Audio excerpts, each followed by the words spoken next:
We're being Welcome back to the Empowered Educational Conversations podcast with Elin and Christina, episode 59.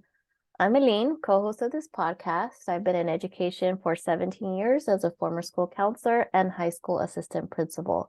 I currently coach K-12 school leaders in revolutionizing the K-12 school system. And I'm Christina, the other co-host of this podcast. This is my 18th year in education. I was a former high school English teacher and K-12 site administrator. I'm currently a teacher coach at a K-12 school district and a K-12 school co-school leadership coach with my homie and business partner, Elin, right here in the San Francisco Bay Area. Hey, y'all. So let's do our quick check-in before we get into this episode. Christina, how you doing? How you been? Oh, well, right now, what's going on? As you guys may know, I still work at a school district and I work in Oakland Unified. And I want to say today is day 4 of a teacher strike. And it's like I'm stuck in this really awkward place because Right. as a district coach, I like in terms of my pay scale, I'm under the teachers on special assignment. So yes, I am a part of the union. Um, but I'm not stationed at a school site. And so it's like it just feels weird in a sense because it's like I'm not really attached to a school, but I am a support provider to school. And then also just mixed feelings in general about this protest, Mm-hmm. which I do want to say, like, absolutely, teachers need to get paid more. Absolutely, Oakland teachers need to Mm-hmm. get hella paid more. Like, I'm not. There's for sure, like 100%. I'm just saying that just as a community member, as a mom, I'm just concerned that, this strike is happening 2.5, 3 weeks before the end of the school year. And I'm just thinking about the seniors. These are the seniors whose high school experience was just all messed up. I mean, Mm-hmm. starting with their freshman year, right? That was the year of them like experiencing a shutdown midway through the school year for them. Mm-hmm. And then shelter in place like the following year. And then Mm-hmm. last year was their first time back at school. But we all know that the experience coming back to school after a year and a half, like it's just not the same, right? Mm-hmm. You're learning how to be a in-person student again. And now this is falling during testing. This is falling during AP testing. Just, seniors who are just trying to wrap up their senior project, seniors who are trying to put in their last minute units. It's like there's just all Yeah. kinds of stuff. Yeah. And It's also during teacher appreciation, like weeks. yo, It may be the yeah. last week for some districts and this week for other districts. And you saying that just made me also think about like I was listening to the radio this morning and they were talking about like all the different like different or like different places, different businesses that are offering either free things or discounts for teachers this week. And like anywhere from like Adidas offering like 50% off to like fast food restaurants offering free meals for teachers and like all these events for teachers. And it just goes back to like, can we just not isolate it to a week of a year? Like, and fairly compensate educators in this country. And I just think that a lot of the conversations go back to that. It's like, how are we treating our educators? One, by their pay, and two, just the working conditions. And so I agree with you. It's worrisome that the timing isn't helpful for our students, especially our seniors. But at the same time, just how else is this going to change? And I don't know if it needs to be a district by district issue. It's more like, how are we going to, as a country, appreciate and level out these fields more so that, you know, someone in the East Bay isn't getting paid like $50,000 less than a school that's across the bridge. And so it just, all of these different factors, and it's a larger conversation, but yeah, I mean, and it must feel different for you having like a different position, but still working in a district and being a bargaining member of that union now, but versus having been an admin in that district, and just the Oh difference. Lord, yes. And there's also that love-hate Right. relationship because when I was an admin as an AP and as a co-principal, like we just had like very uh like radical union members at the school. Yeah. And they were just out of pocket. Like it was just um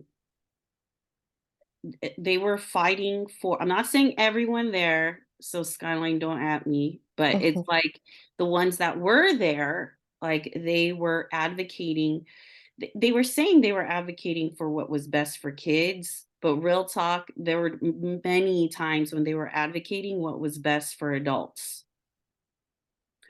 And so there it's it just, I don't know, like I just left a sour taste in my mouth. But yeah, anyhow. So it's like there's like that those two pieces to it.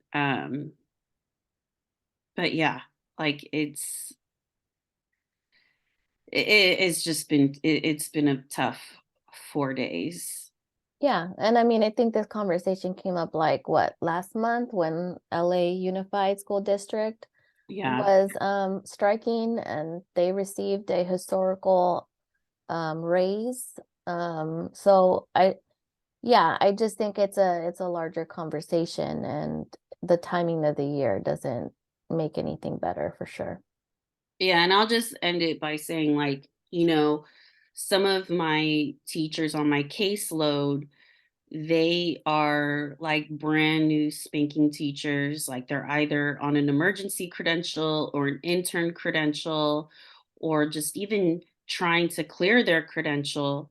And so they're just worried, like, okay, like, am I not allowed to contact you if I need help with with my work? Like, I mean, because that's, I'm there to help them. Mhm. And especially, just helping them clear their credential. And they're just like, like, can I not go to you anymore? No, I was like, look, I can't, like, I'm here for you, but I can't say that the meetings are mandatory. um so Right. it's those things too, where it's not just hard for me, it's hard The teachers are for new supporting. teachers. Yeah, yeah. Yeah, for sure. So, but with that said, how are you doing? I get to just watch everything from the outside now. I'm not so I get to like, be a outside spectator. Um I'm okay. I'm all right. My 3.5-year-old gifted me a pretty severe cold for my birthday. He was sick all last week, and I got it this weekend, and I'm like fighting it off now. Um, but it definitely like makes you think about just your overall health, and energy levels and priorities. And also it kind of connects to the conversation that we're having today about the importance of, team building and having a team, and like understanding different communication styles and needs. And because it takes a lot of teamwork when you have a sick child, but then one of the parents gets sick and needing to like, still maintain a similar routine and not have as much time to just lay in bed all day, and nurse yourself back to health. So yeah, I'll leave it at that since I want us to get into this conversation. I think it's a really good time for us to think about this as we're wrapping up the school year, and in regards to the leadership teams that we support and what we've seen and what we've experienced in our own educational journey. So let's just jump straight into this episode. Why don't we do that? Yes. So, y'all, if you have been listening to our podcast episodes for the past 2 years, then you would know that Aline and I have been a part of several admin teams. So, Aline has been a part of two admin teams, both at a high school, one in the East Bay and one in the Peninsula. So, and then I have been a part of five admin teams, two high schools, two middle schools, and one K-8. And so, yes, we have experienced a variety of admin teams, various leadership styles, and a spectrum of team relationships and levels of collaboration. Actually, I do want to add something here. Like on paper, it like Aline has been a part of two admin teams. On paper, I have been a part of five admin teams, but for real though, and I'll start with Aline. Technically, she has been a part of three admin teams because when we were at Skyline, the team shifted and members changed the following year. So within her 3 years there, she experienced two admin teams within that school. So like same with me. Like I was there before Aline, so I actually experienced total of three admin teams within that one school. Um, yeah, I just thought I'd throw that in there. And then especially one of the middle schools that I worked with, I was also um, uh, I was there for a year and a half, and I experienced two admin teams. Because seriously, even if it's just one person, it really changes the dynamic of the team. So okay, just had to throw that in there. But continuing on, so came across this Edutopia article called "Team Building and Collaboration: A Necessary Combination," which talks about how team relationships and collaboration are two of the most important components of an effective school. These are critical steps for any school working towards improvement. So, whether it's big initiatives, large grants, school wide efforts, if you notice that as a team you haven't achieved the results that you hope for, in some cases or in most cases, one of the main reasons why is because of the lack of uh, a camaraderie, the lack of a collaboration within your team. And so, of course, just like in our life, we just want to make sure that we're all on the same page of what team building is and actually the concept of what we're talking about with like a common understanding, a common definition. I pulled this one off of the UC Berkeley graduate website. So this is how they define what team building is and why it's important. So, team building is an ongoing process that helps a work group evolve into a cohesive unit. The team members not only share expectations for accomplishing group tasks, but trust and support one another and respect one another's individual differences.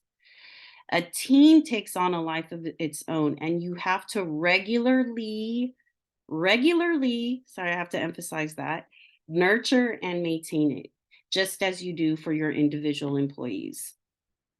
So, with a good team building skills, you can unite employees or your admin team around a common goal and generate greater productivity.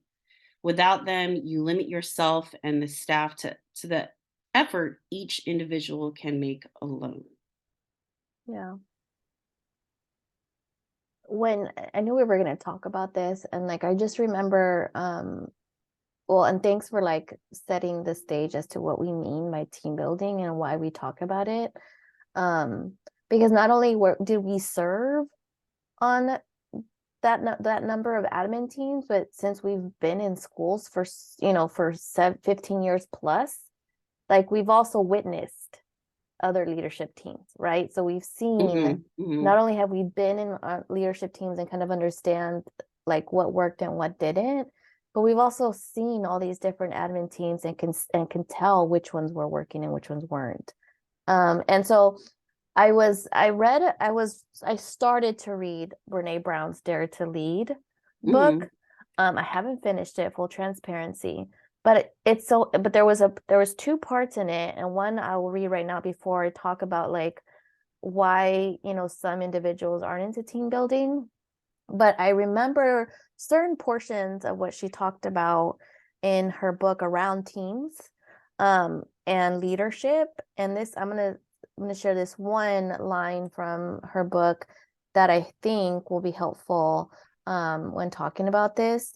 But she said, I define a leader as anyone who takes responsibility for finding the potential in people and processes, and who has the courage to develop that potential. And so that in general with leaderships, like whether it be a principal or assistant principals, that's part of it. And when you do commit to genuine team building and really understanding how team members function within a unit, you're then able to function in that leadership capacity where you're finding the potential in others at your school site, or the principal, like the potential within their assistant principals, and just that courage to develop it, to let go of the ego and not feel like, oh, I have to be the best, I have to get the accolades, I have to be the one mhm, that people are saying all these great things about. No, it's like, how do we really function as a team? So we're specifically talking about admin teams, but obviously you could see this as like departments are teams, schools are teams. Like mhm, there's different, there are different teams within a school system, but we're zoning in on admin teams because that's where, that's what we mhm. focus on. And that's what we like to like think of, as the core and what you work outwards from. And so when I think about when we talk about team building, there's a lot of resistance. And we're not talking about icebreakers here. Because there's, you know what I mean? Because I feel like there were so many memes during the pandemic, especially around like not wanting to do any more icebreakers during like staff meetings or anything like that. And Yeah. so I think team building gets some of that as well. It's like, team building, like, that's so like corny. And we don't mean that. Team building is really where you're trying to get at the core of what your team is about, and understanding each person's strengths, their communication styles, their desires, their goals, and so that you all can kind of figure out how to work together and not feel like you're stepping on each other's toes, because we'll talk about that in a little bit. So well, this is what we hear of why some teams or individuals are just not into team building. A lot of times we hear like it's a waste of time, right? It's like, oh, I don't have time for like this, corny stuff. Like, what do you mean team building? We work just fine. We all have a job to do. A waste of money. Mhm, Oftentimes when we're saying, hey, commit to real team building, that requires y'all to not do any of the day-to-day stuff and like step out of the routine, step out of the campus, step out of like your normal modes of operation, and actually, do some genuine connecting. And so we'll hear like, oh, it's a waste of money, like, yeah, I don't wanna pay for a sub and I don't want to pay for a sub. I don't want to pay for that facilitator, or I don't want to like, assume that everyone can go to happy hour, right? And it's like, yeah, okay, that's again an excuse. would rather work alone. And so this especially, I get it. There are moments and there are things where like I really enjoy doing things on my own. But when you're talking about working within a team unit, and this is even true for like schools, like elementary schools, particularly like who only have a principal and they don't have an assistant principal, there's still a team to be built and a team to work with, even within that environment. Mm-hmm. And so there are some things that you can work on alone. There's going to be alone time. Just because you're working on, strengthening your team doesn't mean you have to do every single thing together. It's more identifying those areas that you would be a better leader and there will be better outcomes if you all work together as a team, or take the time to dissect and delegate the important pieces to the appropriate people so that you're not feeling the brunt of everything, right? And so, yes, would rather, work alone. There's a lot of work to do. We don't have time for team building meetings or activities or outings. That's valid. I get it. There is a lot of work to do, and we always feel strapped for time. But we also see the advantages of taking that time, because it's almost like it doubles your investment because you're going to see better outcomes. So those are some things that I know we've heard from people who are like just not into team building. Anything that you want to add, Christina, to that? Yeah, I mean, as I've mentioned before, like since I've been on numerous admin teams, like I've experienced that range of team building, where some of the or a few of the admin teams I've been on, like we've gone on like a summer retreat. Um, we had a mid-year reflection. Um, I've also been in a team where we didn't have a summer retreat, but we made an effort once a marking period for just the admin team to either go out to like a working breakfast, lunch, or a working dinner. Mm-hmm. And that was our opportunity to just to get to know one another. Of course, we end up talking about work, Mm-hmm. but then the main point of that is just for us to just remember that we have a life outside of school, and just building that trusting relationship. And I've also been a part of teams where we didn't do any of that, Yeah. and you could just tell from our work that Mm-hmm. we just weren't clicking. Mm-hmm. um and so when a team is not clicking, it's like that saying, leadership leaders always hear this, like it gets lonelier the higher you go, or it's Right. lonely at the top. Well, imagine being in an admin team where you guys are at the top but you don't have that relationship.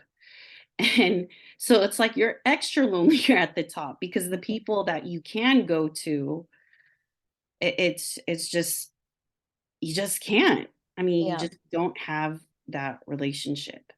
Yeah. So, Yeah. yeah, absolutely. There's just been a whole range. And so when we talk, like, we're going to talk about like what team building can lead to, like the positive outcomes of team building. But I also just want to stress the fact, like, when do you do team building? Mhm. And this isn't like, there's some, obviously, if you have a new team member or you have a transition in teams, right? There's a lot of admin turnover. And so there's going to be, years where you have either one new admin team member or an entirely brand new admin team. And so that is obviously a very good time to plan out throughout the school year team building opportunities, and be very, very mindful of like building that team unit within that first year. But this is also really good for established teams to do every year, right? To find what is it that you all enjoy doing together that not only gets you all to know each other deeper, but makes it fun to work with each other. Because in so many ways, that's what helps keep teams together and keep teams creative, right? Because you all have fun together. That's where the creative juices start, coming out. And so with that, team building also helps good communication, right? We build off of each other's communication styles, not only within our team, but it just helps us communicate to other members on our staff, right? Because we're practicing and understanding each other's communication styles. So then we're able to support one another when it comes to communicating things out to your school community. And so focusing in on that time of like, I'm going to understand our team better, get to know each other, have fun with each other, but also we get to pick up on how each person communicates, because not all of us communicate the same way. And yeah, I like to add something to that, like in terms of communication. I mean, that's just like a must. Mhm, Like, because what ends up happening when your admin team lacks communication, you just all these assumptions start happening, mhm, right? It's like all these assumptions, all these miscommunication, right. right? Like, oh, well, she left work early, and all of a sudden you got all these reasons in your head why this person left early, Mhm, right? Without even knowing mhm, like what your colleague is going through. Maybe they have an elder that they're taking care of, or I don't know, maybe they have a doctor's appointment. I mean, there's all these running things that happens because we don't have that relationship where we feel comfortable telling each other, what our outside life is. And then when you right. make all those assumptions, then all of a sudden you're sizing them up like, oh, they're not a team player. Um, they don't really care about the school, just all those dramatics. So it's just imperative to have these team building opportunities so that way you guys could develop good communication. Yeah. It also leads to an increased department productivity, and as I mentioned before, creativity. So when you all work well together, there's different ways of that it leading to productivity, right? It could mean that you all identify areas that you can support one another on a different project. Or it could also just mean like, yeah, I'm really happy to be working with this team. I feel like I'm understood. I feel like I'm seen. I feel like I'm valued. And so therefore, I want to do this work. I want to put in this extra time, or I want to do my best. And I'm going to continue to like push myself in these ways because I know that it's going to help out our team. Hmm. I know that like, I mean, I can relate back to when I was on different admin teams. It's a little bit harder for me to say without people knowing exactly which team I'm talking about, since I've only really been like on two teams or three different teams. But there's a difference between like when I felt valued and I felt respected versus when I felt like I wasn't and I was treated differently. I did feel like my productivity shifted. I did feel like I was like, yeah, I'm not gonna like put in that extra, spreadsheet that I usually do that helps everyone out because I'm just not feeling like this is, that I myself am valued or respected, or I was just dumped on a lot of other tasks from someone else because they just didn't want to do it. And so I just think that it does matter when it's talking about, running systems and creating, large projects for a school site. Um, Same thing. So it kind of goes into connection with what I just said, but team members are motivated to achieve their goals when they feel like a really strong sense of team. There's collaboration and cooperation around problem solving. So again, wanting there to be this just higher level of job satisfaction and commitment. There's higher levels of trust and support. And so going back to like what Christina said, it removes that layer of assumptions. It doesn't mean that you have to be an open book with everybody. You don't have to Right. tell everybody your business, But it just means like, hey, these are my values. Like family are my values, like family and like, you know, self-care. So it means that I work out 5 times a week and I enjoy working out in group classes because that keeps me motivated. And so if these are my values, if I have to leave, just know that it's aligned to my values, right? So that you don't have to like tell everybody your business. But that goes back to like really building these modes of communication, this trust and respect and support. It also, it's mentioned like diverse coworkers working well together, but this is also just a way for, people from different backgrounds to have a Mhm. common understanding. And I think this is so important for our school leaders of color, especially when you're working within, like, say you are again put in a position where you're the only person of color in an admin team, and how, there's so much that comes with that. So much of the imposter syndrome, so much of the microaggressions. And so if you focus, if the principal at that time, or if the person of color is the principal, really hones in on team building and making that a priority, or incorporating that into every single admin team meeting, or however it may be, that helps support the person of color, or administrators of different backgrounds, to really understand and see each other in a way that doesn't cause more harm, and again leads to more turnover. Because that, again, we see that the turnover rates are higher amongst administrators of color. It also provides cleared work objectives. There's no, like, again, no assumptions, no miscommunications, because it's very clearly communicated. And bottom line, like, there's just better operating policies and procedures. All of it is run through this funnel of understanding each other, communicating well, respecting each other's work, understanding who does what best, and like how to support that person who needs that extra support in a project that it's their first time doing it, right? So it leads to so many different foundational skills that lead to better outcomes. So where do you even start, right? This can seem overwhelming. Like, all of the outcomes sound amazing, but with all the excuses that were listed before, like there's just no time, we don't have the money, I'd rather work by myself, like it's corny, like, do we even need to do that in the school? Like, it's really clear what we have to get done. Like, why do we need to like each other? Why do we need to know each other?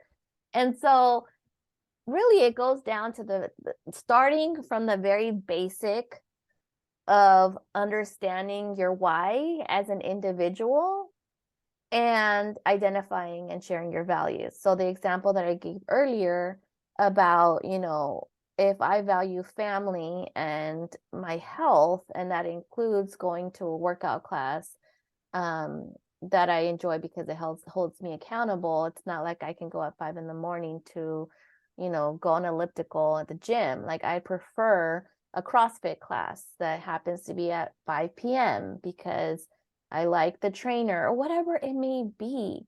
It's aligned to my values. And if we all know each other's values and know what got us here, there's less room for assumptions around the person's interest or the person's investment in leading an effective, equity-focused, successful school. And so that's where, really starting at the basics. And this is something that can continue to be done year to year. People are like, oh, we already did that. It's like, but things shift, like, I know my values shifted from year to year. And especially now that I have a child, my values have changed significantly. They're mostly all still there, but those top 3 values have shifted. And so it does matter to do it on an annual basis or often, so that you all are just checking in, because even from the shifts, we get to understand where someone's life is at. And that goes back to, like, even vision and mission as an educator, right? So first you want to understand your why, like, what got you to the point that you're at now as an individual, and then knowing your vision and mission as an educator, because those two connected tell you a lot about your teammate. And then obviously your educational journey, which is why it's a question we ask all of our guests, because we learn so much about them from their educational journey. Because again, we all have different entry points into this profession. And some may have started with a clear understanding, and some maybe, came along through some type of tragedy or some type of like misstep or misunderstanding, or it could just be because they had an amazing experience. And Right. I so, mean, yeah, sorry to cut you. I mean, I was just going to say that the yeah, educational journey, it helps explain where the values came from. It helps understand how you developed your vision and mission as an educator, right? yeah, It wasn't just something that you closed your eyes and like put your finger on it because you found a list of values online. Like right. your educational journey uh really help it gives us contextual information of like, oh, okay, I see where this person's coming from. Yeah. So I'm going to share something else from Dare to Lead. So this is a different section, and I even wrote down on my notes, even before this episode, like I wrote down 4 admin teams. Mhm. And it was like, it turns out that trust is in fact earned in the smallest of moments. It is earned not through heroic deeds or even highly visible actions, but through paying attention, listening, and gestures of genuine care and connection. And so when it comes to team building, like it should be weaved into different opportunities, or even just having connectors at meetings, or obviously paying attention so that if you notice that there is a shift in someone's tone Mm, or in someone's like communication, like maybe they were super on point, super communicating things along the way, and then all of a sudden that shifted. That's something in my mind that'd be like, hey, I got to check in with this person because there's something that's changed. I'm wondering how that's affecting what's affecting them. And so I share that because like yes, it's one thing to have a very like specific time frame, and we're going to talk about retreats in a second, but like or we kind of mentioned retreats before, but just going into detail with it. But like, yeah, we could say like, okay, we're going to spend a bulk of time during this retreat to do some team building and to do some clarifying of roles and communication and goals and such. But that's not it, right? It is something that continues. And just like with everything we do in schools, like when we talk about equity work, when we talk about, shifting the master schedule process, it's not a one and done thing. It's something that you have to continuously pay attention to, see where the shifting points are, and ask yourself, okay, do I insert myself here and ask the questions, or do I sit back and wait to see where this actually what develops, right? And so that's where it's like understanding and paying attention and being mindful and like listening and identifying those shifts. um and so why do you even start this process? I mean, I think we've mentioned all of the positive outcomes, but I just want our admin teams to understand that like the more united you are, the more shared understanding you have, the less daunting the work feels. Like I remember like one of the admin teams that I was in. See, it's really hard for me because again, like I feel like I'm telling everybody. Look, I didn't have I all of my admin teams gave me some amazing experience. But I will say that my first admin team with Christina, um, Arkin, Anya, and Vin, like I truly felt like we were going through this together, that we did have a shared yes. understanding. We could put, another why it's like understanding one style and decision making process. I think we got to know each other well. We could pinpoint like, oh yeah, Arkin's gonna do it this way and she's still gonna get the results that we need, but Eileen's gonna do it differently and we're still gonna get the results that we need, right? And so there wasn't like you have to be more like Arkin. It was more like you have to understand that you're and Arkin's going to be one of our guests eventually, so you'll know who we're talking about. But just understanding that we each have different styles, we bring different things to the team, but understanding how they work together and how we're going to get that intended outcome is important so that we're not feeling like we're pitted against each other or competing against each other. Cultivating a trusting relationship and humanizing the work, because again, we are not just school administrators, we are also people in this world, and we all bring something different and we all go through different things in the morning, right? whatever brings us to work is different than the next person, but understanding that we have this human component and getting to know each other and being like super, those small moments that Brene Brown talks about in that one sentence, I think it's helpful for teams to understand and to, realize the power of team building. Yeah. Well, before we share our the team building that we support admin teams with, I just want to, end it by saying that just with the why part, just adding on to what Aline has already spoken about, just this cultivating a trusting relationship and having a shared understanding. I mean, those are like the two main points that really jump out to me. Mm-hmm. And it's just really what that boils down to is just understanding that your team is a team. Right. Mm-hmm. Y'all are a team. And, especially if you work at a large comprehensive either middle school, high school, when I say that I'm meaning like you got a principal and you got like 2 to 3 assistant principals, Right. Yeah, we should clarify that. Yeah. right? Yes, the common thing that happens is that, within an admin team, you have the roles and responsibilities, right? It's like that whole list of like, okay, here are our administrators, and this is what they're in charge of, which projects, which tasks, which grade level, testing, what have you, right? But then, yes, it's a matrix to say who the point person is, but at Right. the end of the day, like forget all those lines and boxes and columns. That's everyone's roles and responsibilities. Mm-hmm. um and just under, understanding that, and like just knowing that, you know it's not an admin team matrix is not black and white, Right. that there is fluidity, there is movement as needed.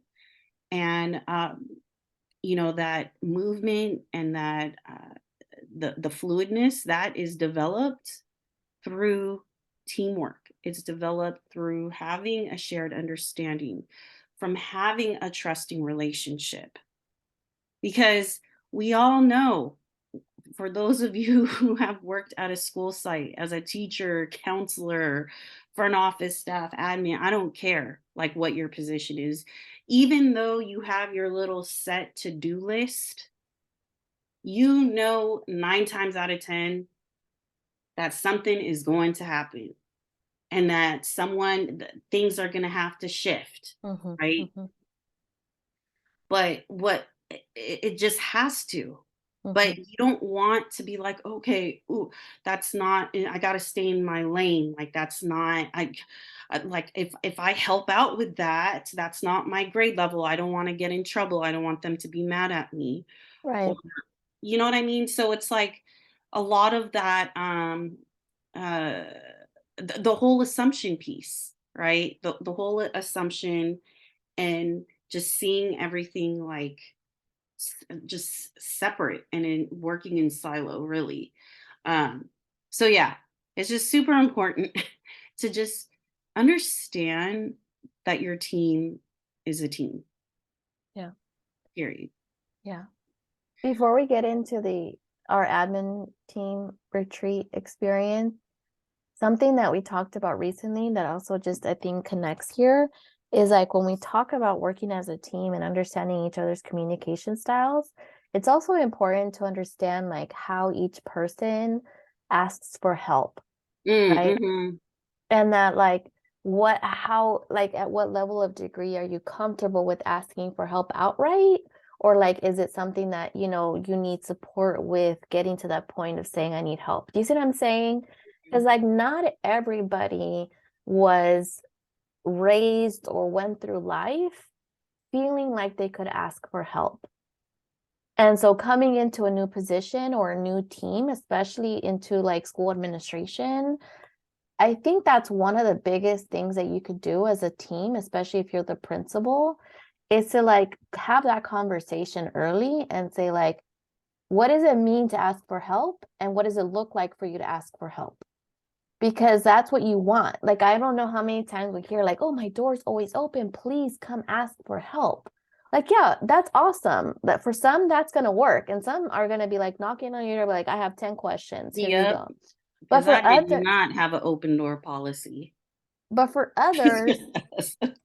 but for others, it's like, well, and that's true too. Like for others, it's like, okay, I'm already uncomfortable asking for help because that makes me look like I don't know what I'm doing. And that's the last thing I want people to think because I'm new, because of XYZ, because I'm a woman, because I'm a person of color, because, you know, this is like, I don't know if I'm ready for this, like all these things, right? And so I don't know if I can ask for help. And so whether that door is closed or not, it's like, as a leader, you should really take inventory of like, how does my admin team show up when it comes to asking for help?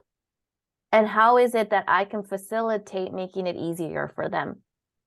Right. And like, just to have like an example of that is like, as a principal, what do I want my APs or VPs to do before they ask me for help? Kind of like, us teachers, right? I remember when I was a teacher, I always told the students, absolutely ask me for help. But there are three things that I want you to do before you ask for help again. I want you to read the directions again. I want you to refer to our notes, and then I want you to turn to your table partner and ask for clarification. And if you still can't find the answer, come hit me up. And so, as a principal, what steps do you want your admin team to go through before they come knocking on your door? Right. So all of this is like overwhelming. Unless it's like it's natural to you and like you're like, yeah, I embed these things. I know how to, you know, connect without it being corny. Like I'm being very mindful and like, you know, pay attention to different team members' needs. Like for many of us, it doesn't come naturally and it does feel overwhelming. And oftentimes when something feels like way out of our wheelhouse or it's like too much, we tend to be like, oh, we don't need it, right? Oh, we don't need that. Or like, oh, I'll get around to it later. Or like, oh, that's not a priority right now. And so part of what we realize and part of what we'll be offering is something to take this off of the school leader's plate because we realize it feels overwhelming, or if you're not comfortable with it, it's like we're not going to do it, but we see the value in it. And so that's where, you know, we realize like this is a good place for us to support schools in this way. Yeah. So, basically, one of the ways to build that foundation of having that trusting, productive admin team is to have ongoing team retreats. Mhm. Okay. Um, and then when we say the admin team retreats, we're not just talking about like, oh, you're a new admin team. This is for you. No, this is like, we don't care if you're a first year, fifth year team. I don't know any teams that have been together for 10 years, but our whole point is that this is for these are for new admin teams and veteran admin teams. And so we want to support you so that you guys could build that honest, authentic team relationship by allowing us to plan everything, for allowing us to facilitate. So that way, every single person on the team, including the principal, Mhm. could be a 100% active participant. Okay. So, when we just to quickly describe like our just to give you guys some background information with our admin team retreat, you know with our admin team retreats, it is going to be 3 days, but absolutely it will not be 3 days of icebreakers, um and physical, those trusting activities. I mean, those are cool and all, but that's we are focused more on um, getting to know your why and your educational journey. Because Aline and I, just from our experience, from our research, from our values and beliefs, we like the why and the educational journey is like it's it may seem so simple, but it's absolutely like it's the essential piece to like everything else. It's the umbrella really. And so what we want to do is we want to be able to build that space for you, create that safe space for your team, so that way you can set a foundation for the following school year. Okay. So as we said, we want to say that this is ongoing. And so the first 3 days will preferably will happen at the during the summer before the school year starts. And so with day one, what you'll be doing, what we will be doing is like getting to know each other as a team, establishing communication styles, the purpose and the whole journey, your journey as an educator. Where did you start off before you became an administrator? Okay. And then obviously the vision, mission, and values. Day two, we focus on creating transparency. This is where we set attainable semester and year-long goals. And then we also help with your ad team scope and sequence. Day three, we like to unpack the admin team matrix. Because as we said before, that the admin team matrix, it's not just a list of what your roles and responsibilities are and you staying in your lane because this is your column. Like we really unpack it and we discuss like what are the priorities on that matrix? What does it look like to step out of your column? When do we do that? How do we do that? Okay. And then always too, because that's a lot of information within with the first 2.5 days. So the rest of the day three is a lot of guided work time for the admin team. And then this part is really important, is the follow-up day. So usually this happens towards the end of first semester or right at the beginning of second semester, where Aline and I, we come in, we organize a day for the admin team to reflect on the first semester. Like what went well, like what were our goals? How did we do on our goals? Is this something that we need to continue like throughout second semester? If so, what does it look like? And then it also gives us an opportunity to like plan out the second semester. Right? Okay, like this is what needs to be done. Here are our priorities. We may need to switch some things around within the admin team. So I'm just being really intentional with the planning. And so as we said, like this is one way. Okay, this is one way of building a cohesive team. And so this is to help build the foundation. But just like what Aline said earlier, it should be like interwoven throughout all your work, not something that's just compartmentalized and just separate from everything. Um, the purpose of this is to just start that conversation, um, to have that safe space, so that way you guys can actually figure out ways to to um, to weave this in throughout the school year. Yeah, and I want to just add to that it's an investment in the school year, right? Mhm. Because you're getting it started in a common place, like like with common understanding. So you're able to start the school year like with a really strong footing.